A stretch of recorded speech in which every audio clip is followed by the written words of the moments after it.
l'exaucement. 5 clés de l'exaucement. 5 clés de l'exaucement. Je sais que la parole de Dieu nous dit dans le livre de Psaume 65, il dit que tous les hommes te prient. Oh, toi qui écoutes la prière, tous les hommes viendront à toi. Ça veut dire, tout le monde prie. Et comme tout le monde prie, chacun veut l'exaucement. Il n'y a pas quelqu'un qui ne veut pas l'exaucement. Dès le moment que tu pries, tu veux l'exaucement. Et Psaume nous dit que toi qui écoutes la prière, tous les hommes viendront à toi. Ça veut dire, c'est pourquoi tu vois, même si quelqu'un dit que lui, il n'aime pas Dieu, c'est faux, il prie. Tout le monde prie. Mais maintenant, comme tout le monde n'a pas l'exaucement, maintenant, les gens vont commencer à transformer les choses. Amen. Donc, le verset de référence est dans 1 Jean au chapitre 5, verset 14 à 15. 1 Jean 5, verset 14 à 15, dans la version seconde 21. Il est dit, nous avons auprès de lui cette assurance. Si nous demandons quelque chose conformément à sa volonté, il nous écoute. Et si nous savons qu'il nous écoute, quelle que soit notre demande, nous savons que nous possédons ce que nous lui avons demandé. On réfléchit. Nous avons auprès de lui cette assurance. C'est sûr, c'est certain. Que si nous demandons quelque chose conformément à sa volonté, il nous écoute. Demandez à la volonté de Dieu, Dieu t'écoute. Et si nous savons que Dieu nous écoute, quel que soit ce que nous demandons, nous possédons cette chose. Alléluia. Amen. Amen. Amen. Alors, donc en introduction, 600 prières que nous adressons à Dieu, combien sont réellement exaucées? 1, 2, 5, 10. Certains répondent, Dieu répond toujours à la prière. Mais par oui, parfois par non, et parfois par attends. Il y a effectivement une part de vérité dans cette affirmation. Lorsque Dieu répond par non ou par attends, il nous enseigne souvent des leçons précieuses, comme la soumission, la confiance et la patience. Cependant, lorsque nous parlons d'une prière exaucée, nous pensons généralement à une réponse positive, une intervention visible de Dieu. Et la Bible confirme que telle que la volonté de Dieu pour ses promesses, toutes les promesses de Dieu sont oui en lui. Dans 2 Corinthiens au chapitre 1, verset 20. Lorsque Jésus encourageait ses disciples à persévérer dans la prière, son intention était de les pousser à prier jusqu'à l'exaucement. De même, lorsque l'apôtre Paul demandait aux églises de prier pour lui afin qu'il annonce l'évangile avec assurance, il s'attendait à une réponse concrète. Pourtant, si nous sommes honnêtes, nous devons reconnaître que nous ne voyons pas toujours des réponses que nous espérons. Trop souvent, nous prions sans nous placer dans cette position de foi et de puissance spirituelle où nous savons que Dieu agit. Nous ne voyons pas assez souvent les obstacles tomber, les situations impossibles à changer, ou les besoins d'être comblés par l'intervention puissante de Dieu. Nous ne prions pas toujours avec foi profonde qui déjà la réponse avant même qu'elle n'arrive. Nous ne prions pas toujours avec la foi profonde qui voit déjà la réponse avant qu'elle n'arrive. Pourtant, la Bible nous montre qu'il existe des principes spirituels qui ouvrent la porte à l'exaucement. C'est pourquoi nous allons découvrir 5 clés bibliques de l'exaucement, des vérités qui peuvent transformer notre manière de prier et nous conduire à voir davantage la main de Dieu agir dans nos vies. Alléluia. Amen. Nous arrivons au grand 1. On ne sera pas long ce matin. Alléluia. Amen. Alors, la première clé pour l'exaucement. Écoutez bien.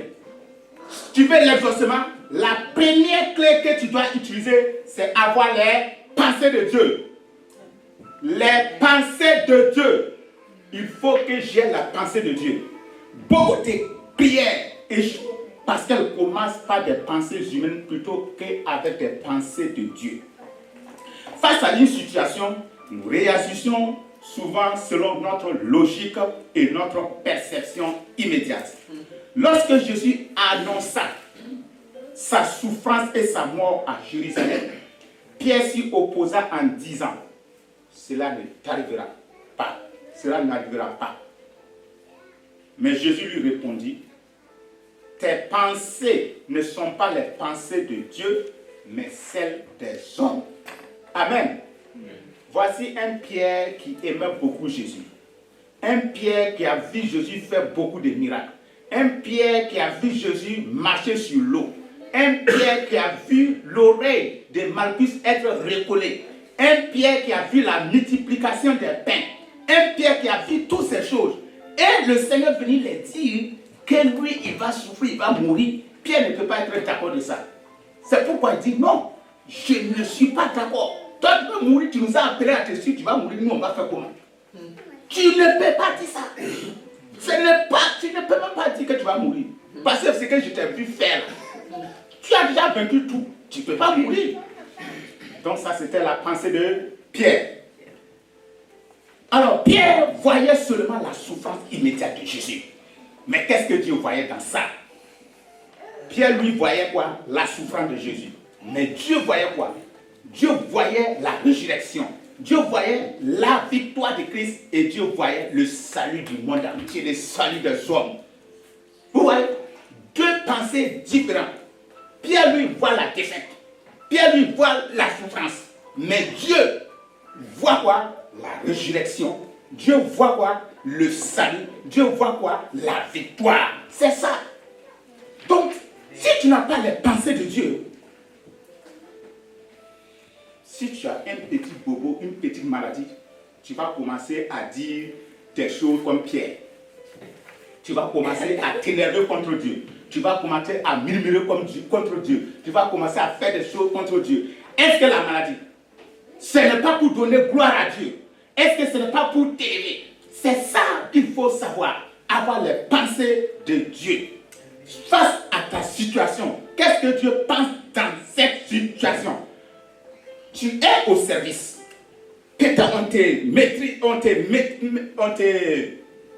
te piétine là-bas. Peut-être on te minimise là-bas. Peut-être on te fait du tort. Toi, ta pensée, les gens sont en train de te faire souffrir. Mais qu'est-ce que Dieu pense de ça? Est-ce que Dieu ne veut pas que tu changes un poste pour être encore plus élevé? C'est ça, la pensée de Dieu. Si on n'a pas la pensée de Dieu, nous allons toujours murmurer contre Dieu. Pourtant, il veut nous faire du bien. Imaginez-vous un Joseph qu'on met dans la prison. Les gens voyaient l'échec, les gens voyaient la défaite. Mais Dieu lui voyait quoi? Le trône. C'est ça. Dans les pensées de Dieu, Dieu voyait Joseph élevé. Et dans la pensée des hommes, on dit que c'était un bandit, c'est pourquoi on l'a mis en prison. C'est pour dire, face à tes souffrances, face à tes difficultés, il faut que tu aies les pensées de Dieu pour savoir qu'est-ce que Dieu veut vraiment de moi. Et où tu vas avoir ces pensées de Dieu. Où est-ce que tu vas trouver ces pensées de Dieu? Bien sûr que dans sa parole. Tu ne peux pas avoir les pensées de Dieu si tu n'entres pas en contact avec sa parole. C'est pourquoi je dis, il faut lire, lire et relire. Une fois que tu lis, tu vas voir que non, ta pensée, tu vas commencer à penser comme Dieu. Alléluia. La Bible nous rappelle que les pensées de Dieu sont au-dessus des nôtres. Mes pensées ne sont pas vos pensées et vos voix ne sont pas mes voix. Dans Ésaïe 55, verset 8 à 9. Pour prier efficacement, nous devrons nous aligner. Nous devrons donc aligner notre pensée sur celle de Dieu. Cela signifie soumettre notre raisonnement à la sagesse divine et chercher la direction de Dieu à travers sa parole. Souvent, les pensées de Dieu peuvent sembler étranges ou déraisonnables au début. Mais Dieu les confirme généralement en parlant aussi à d'autres croyants. Lorsque plusieurs personnes reçoivent la même direction et prient dans une unité, cela fortifie la foi et conduit à l'exaucement. Il dit ici, 2 d'entre vous s'accordent sur la terre pour demander quoi que ce soit, cela leur sera accordé. Dans Matthieu 18, verset 19. Donc il dit, 2 personnes. Il n'a pas dit beaucoup même. 2 personnes se sont accordées. Il demande quelque chose. Ça veut dire même si la chose n'est pas encore là, Dieu va créer cette chose-là pour que ça vienne. Mais généralement, pourquoi on n'a pas de résultat? Parce que les deux personnes qui prient, leurs pensées là sont opposées. Les pensées ne sont pas alignées sur la pensée de Dieu. Pour voir nos prières exaucées, nous devons apprendre à chercher, discerner et suivre les pensées de Dieu plutôt que nos propres pensées. Avoir les pensées de Dieu est essentiel, mais cela ne suffit pas. Dieu ne veut pas seulement transformer notre manière de penser, il veut aussi toucher notre cœur, que nous ressentons ce qu'il ressent. Et nous arrivons au grand 2. Éprouver les sentiments de Dieu. Donc après avoir, eu les pensées, après avoir eu les pensées de Dieu, nous allons maintenant éprouver les sentiments de Dieu. Alléluia. Amen. Les sentiments de Dieu. Donc les sentiments de Dieu. Pour que nos prières soient puissantes, il ne suffit pas seulement de penser comme Dieu pense, il faut aussi ressentir ce que Dieu ressent. Beaucoup de prières manquent de force parce qu'elles expriment seulement nos émotions humaines et notre sentiment du cœur de Dieu. L'exemple de David face à Goliath montre cette réalité. Alors que les Israéliens étaient paralysés par la peur, David fut animé d'une sainte indignation parce que l'honneur de Dieu était insulté. Il déclara, « Tu marches contre moi avec l'épée, la lance et le javelot, et moi je marche contre toi au nom de l'Éternel des armées. » Dans 1 Samuel au chapitre 15, versets 45 à 46. Amen. Amen. Donc ici, nous voyons David qui s'est levé pour Dieu. Il a ressenti ce que Dieu ressent. Voici un incirconcis qui est venu, qui insulte le peuple de Dieu. Et ceux qui sont spécialistes dans la guerre, en son temps, étaient là arrêtés. Ils regardaient Goliath les insulter. Même le roi était là et tous ils regardaient Goliath les insulter. Et c'est là qu'est apparu un jeune David. Et David dit, mais pourquoi vous laissez ce monsieur-là vous insulter comme ça? Il dit, toi tu ne vois pas sa taille. David avait compris quelque chose. Il a compris que le combat qui allait se mener, ce n'est pas un combat corps à corps, ce n'est pas un combat physique, mais c'est un combat spirituel. Alléluia. C'est un combat. Nous n'avons pas à lutter contre la chair ni le sang, mais nous luttons contre les dominations. David savait ça, que lui lutte contre les dominations et qu'il aurait la victoire parce que ce monsieur a osé insulter Dieu et il a insulté les oints de Dieu. Donc, comme il a déjà fait cela, ça veut dire qu'il est déjà vaincu d'assurance, il est déjà vaincu d'office. C'est ça qui était dans la pensée de Dieu. David a ressenti qu'on ne peut pas insulter Dieu.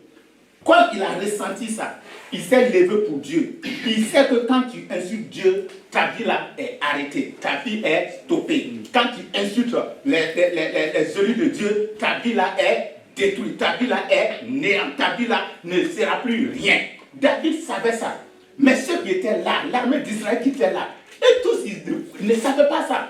C'est pourquoi il dit, lui il va couper sa tête, lui il va le vaincre, lui il va le terrasser. Mais quand les gens regardaient à la tête de Goliath et David, c'était impossible. Donc souvent tu vas faire face à des situations. Ces situations-là ne regardent pas avec des yeux naturels, mais regarde-les avec les yeux de Dieu. Alléluia. Et tu vas les renverser. Comme David a renversé Goliath, tu vas remporter la victoire. David partageait les sentiments de Dieu et c'est ce qui lui donna le courage et la force d'agir. D'ailleurs, les hommes et les gens peuvent éprouver les sentiments de Dieu. Les gens se réjouissent quand un péché se répand. Lorsque Néhémie apprit la désolation de Jérusalem, la cité sainte, il s'assit et pleura pendant plusieurs jours. Amen. Amen. Néhémie a ressenti que le peuple de Dieu, la ville de Dieu, était dans la désolation. Il a pleuré à la place de Dieu. Ça veut dire qu'il ressent ce que Dieu ressent. La Bible révèle que Dieu est un Dieu profondément sensible. Il est rempli de compassion et de tendresse. Il est attristé par le péché et il se met en colère contre l'iniquité. Il se réjouit lorsqu'un péché se répand. Voilà ce qu'est notre Dieu. Dieu n'est pas content lorsque tu vis dans l'iniquité. Et dans l'autre sens, quand un péché se répand, Dieu est dans la joie. Dieu ne prend pas au sérieux ceux qui ne partagent pas ses sentiments. Ce peuple m'honore des lèvres, mais son cœur est éloigné de moi. Dans Matthieu 15, 8. Ainsi, pour que nos prières soient exaucées, nous ne devrons pas seulement penser comme Dieu, nous devrons aussi sentir les choses comme lui-même il les ressent. Les sentiments de Dieu se manifestent souvent au sein du peuple. Lorsque plusieurs croyants partagent la même compassion, le même amour ou la même indignation pour une cause juste, cela peut produire une grande puissance spirituelle et briser les barrières de la haine et la peur ou la division. Une prière devient puissante lorsque notre cœur est touché par ce qui touche le cœur de Dieu.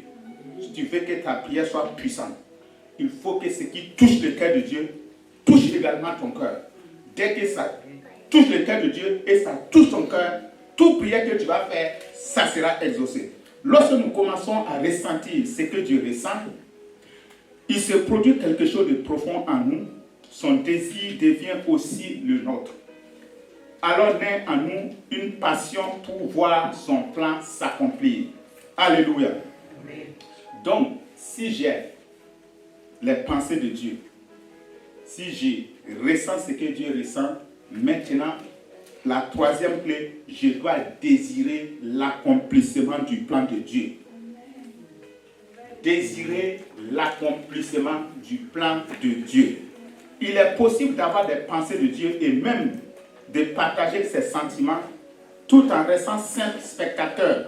Pourtant, Dieu nous appelle à aller plus loin, à un véritable engagement personnel. Il ne s'agit pas seulement de savoir ce que Dieu sait, ni de ressentir ce que Dieu ressent, mais aussi de vouloir ce que Dieu veut. Le psalmiste exprime ses désirs profonds lorsqu'il déclare « Je préfère me tenir sur le seuil de la maison de mon Dieu plutôt que d'habiter sous les tentes de la méchanceté. » Dans le psaume 84, verset 11, David était prêt à renoncer aux honneurs terrestres et à accepter la place la plus humble dans la maison de Dieu. Tant son désir d'être en présence était ardent, ce passage met en évidence le contraste entre une vie vécue loin de Dieu et une vie consacrée à sa présence. Notre désir de voir le plan de Dieu s'accomplir grandit lorsque nous cessons de poursuivre nos propres projets pour nous attacher pleinement aux siens. Cela exige parfois des renoncements, des sacrifices, afin que rien ne fasse obstacle à l'accomplissement de sa volonté. Bien souvent, nos prières restent sans réponse parce que nous cherchons à servir Dieu sans réellement désirer que son plan s'accomplisse. Nous accomplissons nos devoirs envers lui, mais de manière limitée. Puis nous revenons à nos propres ambitions et à nos propres projets. En réalité, nous continuons à vivre selon la volonté plutôt que selon celle de Dieu. Dieu nous appelle à un zèle tel que l'échec de son plan soit aussi notre échec à nous. Nous devrons apprendre à discerner ce que Dieu nous demande d'abandonner afin qu'il puisse allumer dans nos cœurs un désir profond de voir son règne se manifester. Ainsi, La prière, que ton règne vienne, ne doit pas être une simple formule répétée, mais une passion brûlante de toute notre vie. Que ton règne vienne. Donc cela doit être une manifestation de la gloire de Dieu dans nos vies. Le règne de Dieu qui est établi dans le ciel. Il faut que ce règne soit établi en bas sur la terre. Et pour que ce règne soit établi sur la terre, Dieu a besoin de toi. Dieu compte sur toi pour le représenter. Amen. Amen. Dieu est un grand roi. Il gouverne dans les cieux. Et il crée l'homme.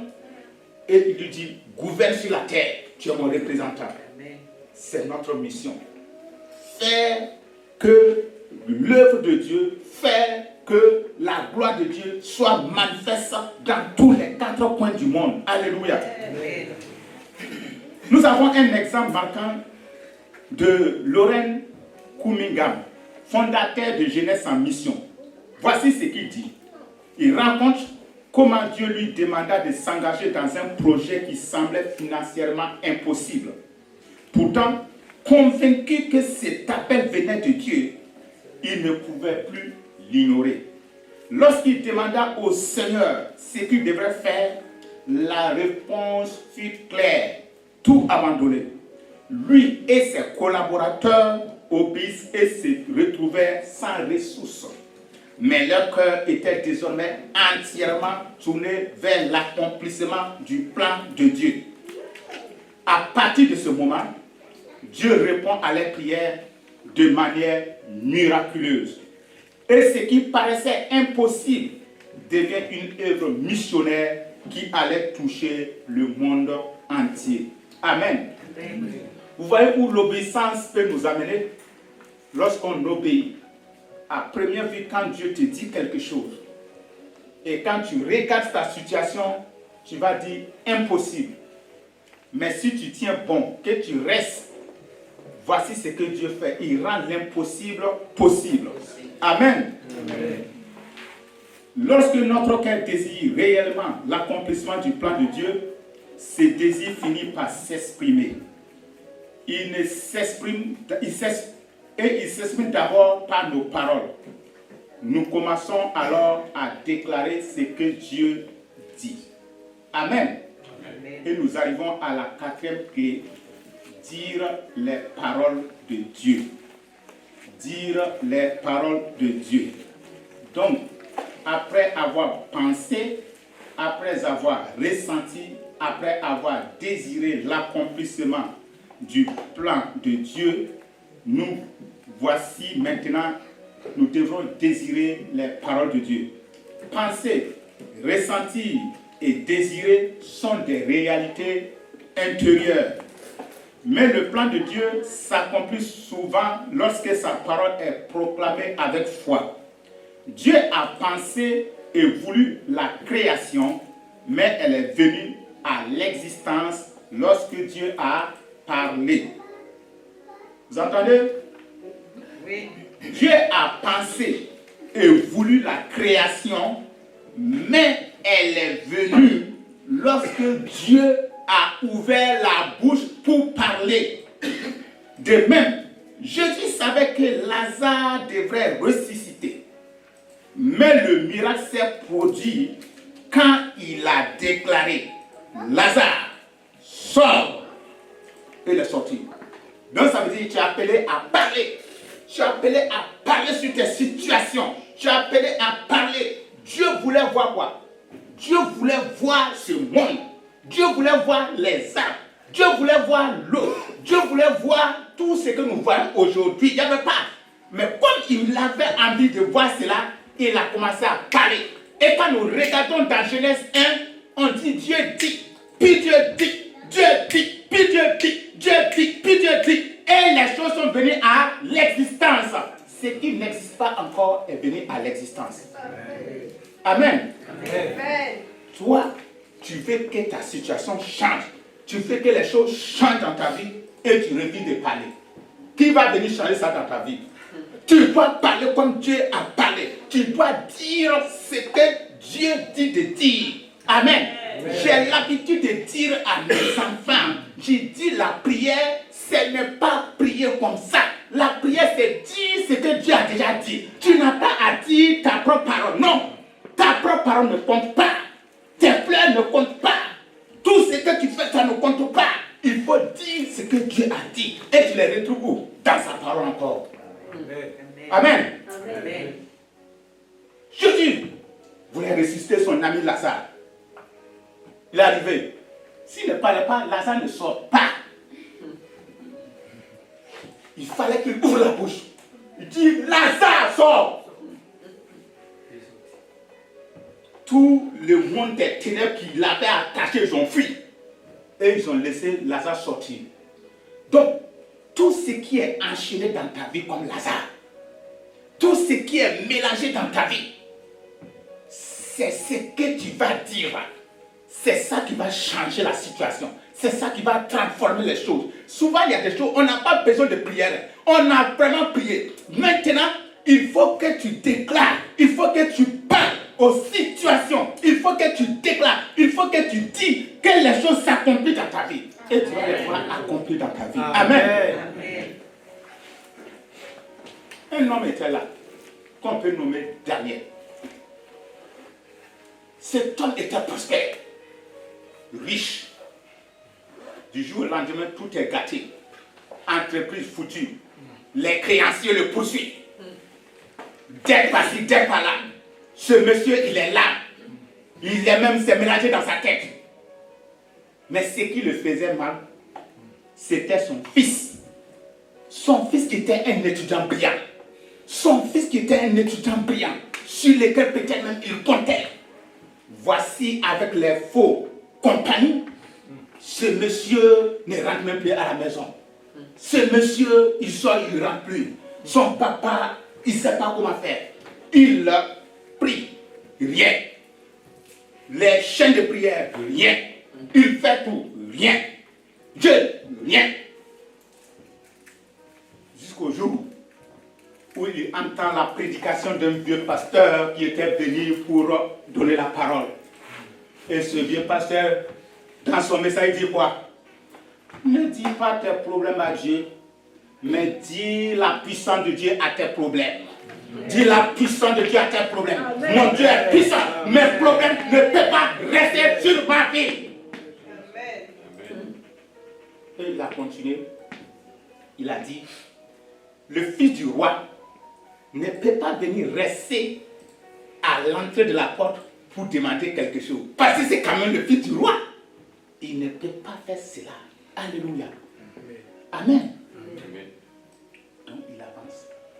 Quand il a entendu la parole, il dit, les chrétiens demandent souvent des choses que Dieu les a déjà données.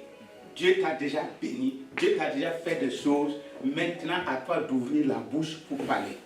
Dès qu'il a entendu cette parole, il a changé sa manière de prier quand il est rentré. Alors, il ne prie plus pour dire... il ne fait plus de prière comme ça. Mais ce qu'il fait, c'est quoi? Il commence à réclamer son enfant, ce qui s'appelle Samuel. Il dit, Samuel, tu viens à la maison. Tu retournes à la maison. Tu retournes à la maison. Oui, il faisait la prière, mais il proclamait aussi. Tu reviens à la maison. Je veux te voir à la maison. Il a ordonné jusqu'à ce que c'est rentré dans les oreilles de Samuel, là où il était. Ça veut dire quand il a couché, ça rentre dans ses oreilles. Il s'est levé, fuir, venir à la maison. Il est venu dire, papa, je ne sais pas pourquoi je suis venu, mais j'entends quelqu'un m'appeler pour me dire de rentrer à la maison. Donc, ton fils, ta fille, peut être dans une telle situation. Tu as prié, tu as gêné, tu as fait beaucoup de choses. Pas de retour. Il faut parler. Dieu t'a donné le pouvoir. Dieu t'a donné l'autorité de parler. Tu dois parler, tu dois l'appeler. Et il va venir. Alléluia. Il va venir. Il ne peut pas résister. Alléluia. Donc, ainsi nos prières devraient être un écho à la parole de Dieu, comme Jésus lui-même qui disait ne parler que ce que le Père lui a dit de parler. Dans Jean 8, verset 28. Après avoir les pensées de Dieu et dire les paroles qui sont liées mais différentes, on peut garder les pensées de Dieu en soi. Mais lorsque on les exprime, l'engagement devient public. Deux dangers existent alors. Parler selon ses propres ambitions ou, par peur de se tromper, rester silencieux. La solution est d'apprendre à parler la parole dans le discernement de l'Église en acceptant l'évaluation et la correction des autres croyants, comme l'enseigne l'apôtre Paul, que 2 ou 3 prophètes parlent et que les autres jugent, dans 1 Corinthiens 14, verset 29. Ainsi, apprendre à prier et à proclamer la parole de Dieu demande une formation spirituelle et une humilité, afin que nos paroles ne soient pas vides, mais remplies de la puissance de Dieu. Les paroles de Dieu que nous déclarons par la foi nous conduisent naturellement à l'action. Mais la véritable foi ne se limite pas aux paroles. Elle produit des œuvres qui glorifient Dieu. Alléluia. Amen. Et nous arrivons à la 5e clé et la dernière. Amen. Amen. Faire les œuvres de Dieu. Si nous sommes maintenant en mesure de recevoir les pensées de Dieu et de partager les sentiments, de désirer l'accomplissement de son plan et de dire les paroles qui émanent de lui, il se peut que nous trouvions dans une impasse. Et c'est là que beaucoup de réponses à la prière se perdent. Nous voyons que la situation est critique et nous paniquons. Nous avons dû nous tromper, c'est impossible. Néanmoins, à ce stade, la prière est ainsi dit exaucée. Il ne nous reste plus qu'à faire les œuvres de Dieu, c'est-à-dire ce qui nous est possible de faire et à laisser Dieu accomplir l'impossible. Le possible peut être un engagement ou un sacrifice de notre part.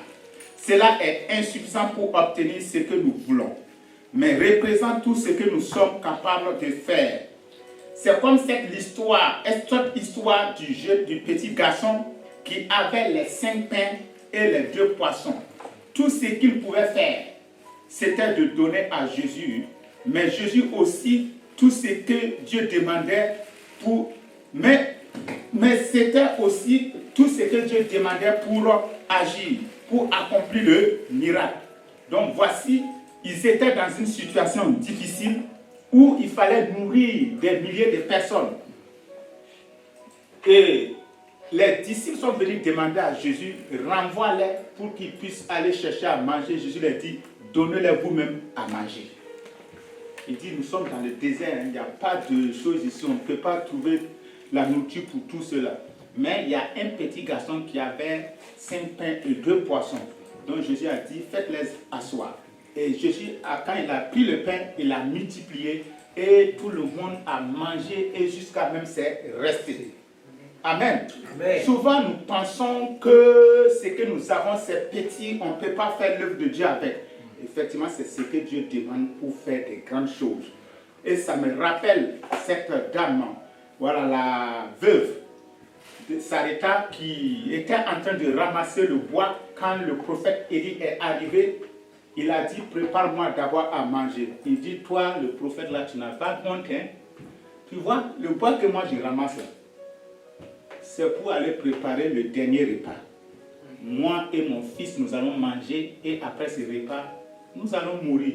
Parce qu'il n'y a plus de nourriture à quelque part. Mais le prophète dit, prépare-moi d'abord à manger. Quand elle a obéi, elle a fait ça, plus jamais la farine n'a manqué dans sa maison. Amen. Ça, c'est Élie. Son fils, Élisée aussi, a eu sa veuve. Ça, c'était la veuve d'un fils de prophète qui avait des créanciers. Donc, elle allait voir le prophète pour lui dire,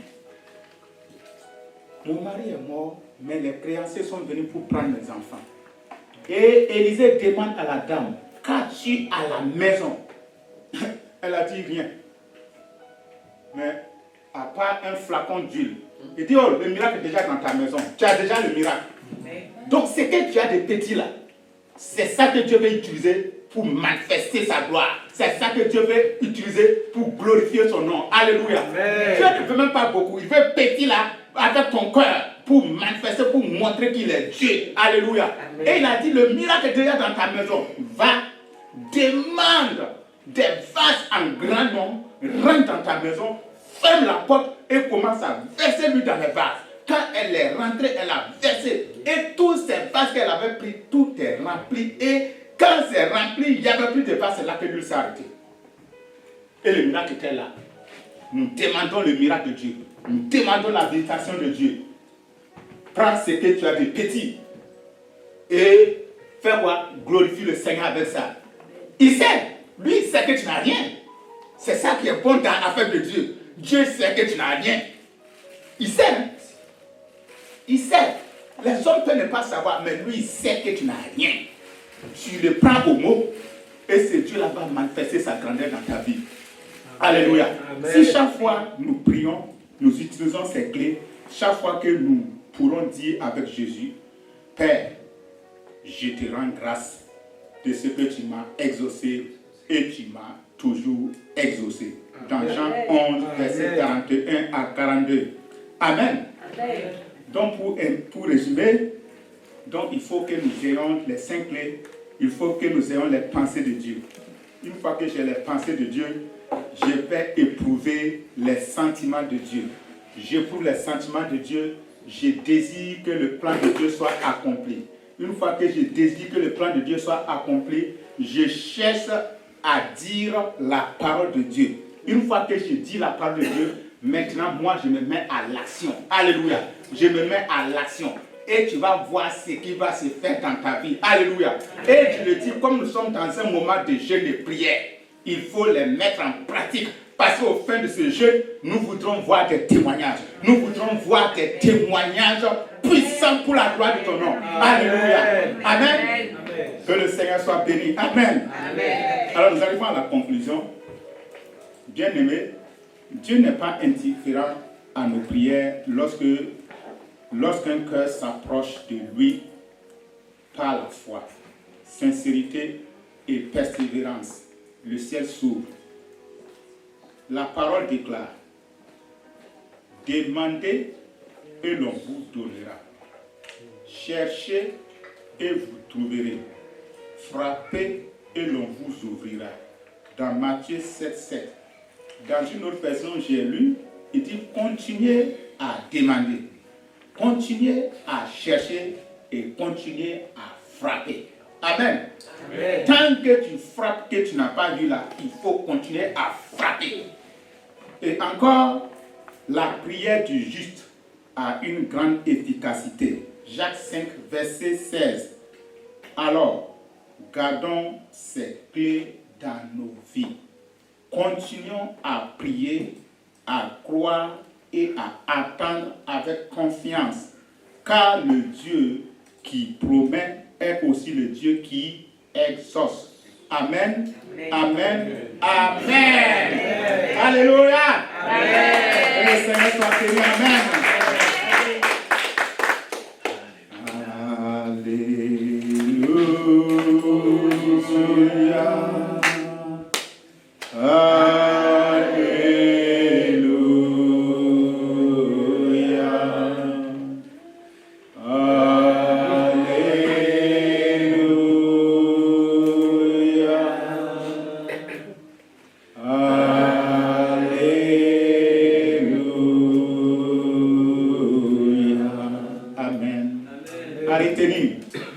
Alors, sans foi, la prière ne peut pas produire son effet, son plein effet. La foi consiste à croire que Dieu attend et qu'il agit, même avant de voir la réponse. 2. Dieu exauce les prières qui s'alignent avec sa volonté et ses promesses. Connaître la parole permet de prier avec assurance. 3. Certaines réponses demandent de la constance. Dieu honore ceux qui ne se découragent pas, mais continuent à chercher sa face. Amen. Amen. Prière finale. On va proclamer ensemble. Alléluia. Avec une foi profonde, proclamons ensemble. Père éternel, Père éternel, tu entends et tu exauces nos prières. tu entends et tu exauces nos prières. Nous croyons que toute prière faite avec foi Nous croyons que toute prière faite avec foi trouve une réponse trouve une réponse et que tu agis dès maintenant selon tes promesses. et que tu agis dès maintenant selon tes promesses. 2. Que ta parole guide nos pensées, Que ta parole guide nos pensées, façonne nos désirs façonne nos désirs et inspire nos prières. et inspire nos prières. Nous déclarons que tout ce qui est conforme à ton cœur Nous déclarons que tout ce qui est conforme à ton cœur s'accomplira avec puissance dans nos vies, s'accomplira avec puissance dans nos vies, dans nos familles dans nos familles et au sein de ton Église. et au sein de ton Église. 3. Nous refusons le doute. Nous refusons le doute. Nous rejetons le découragement Nous rejetons le découragement et nous persévérons dans la prière. et nous persévérons dans la prière. Par la foi, Par la foi, nous déclarons que les portes s'ouvrent, nous déclarons que les portes s'ouvrent, que les réponses arrivent que les réponses arrivent et que la gloire de Dieu se manifeste. et que la gloire de Dieu se manifeste. Au nom de Jésus, Au nom de Jésus, Amen, Amen, Amen.